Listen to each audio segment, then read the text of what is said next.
Pinag-aasar mga idol ni Shawn Ildefonso ang TNT. Approve pa kay Utol Dave. Burado mga idol ni Mamuyak ang depensa ng TNT kahit si Castro nalito.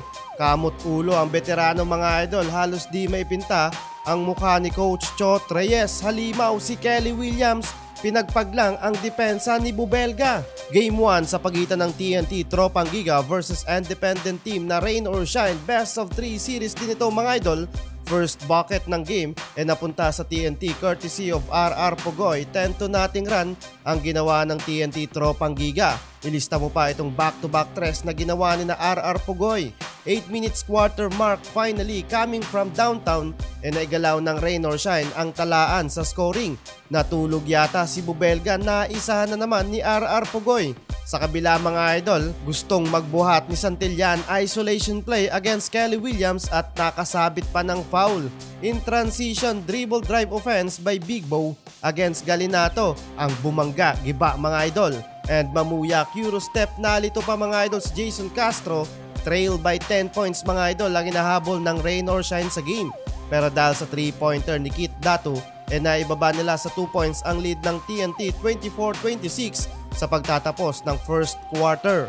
Ang video na to ay hatid sa inyo ng 1xBet. Habang nanonood ka ng mga laban ng basketball, mapa NBA, PBA at iba pang liga ng basketball sa buong mundo, ay pwede kang tumaya dito at manalo ng limpak-limpak na papremyo. Kung gusto niyong tumaya at gumawa ng account, ay i-click lang ang link na nasa comment section. Gamitin ang iyong phone number or email at ilagay mo na din ang ating promo code na JLTV1X para sa mas mataas na tsansang manalo. Maaari ka ding makatanggap ng 6,000 pesos bonus sa una mong deposit via GCash o ibang cash-in method. Hindi lang sa sports pwedeng tumaya, meron ding esports at iba pang game. Paalala lang mga idol, keep it fun and gamble responsibly.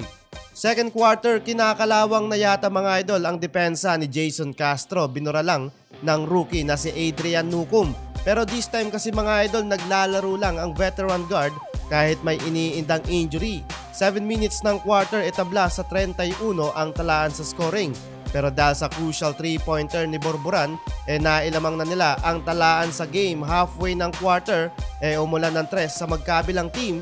Kahit yung mga commentator mga idol, hype na hype sa nangyayaring laban. First half pa lang kasi mga idol, sobrang intense at dikitan lang ang naging laban mga idol. 17 points para kay RR Pugoy, 52-53 in favor sa TNT. At approved naman ang 6 points, 3 rebounds and 2 assists ni Shawn kay Utol Dave Ildefonso.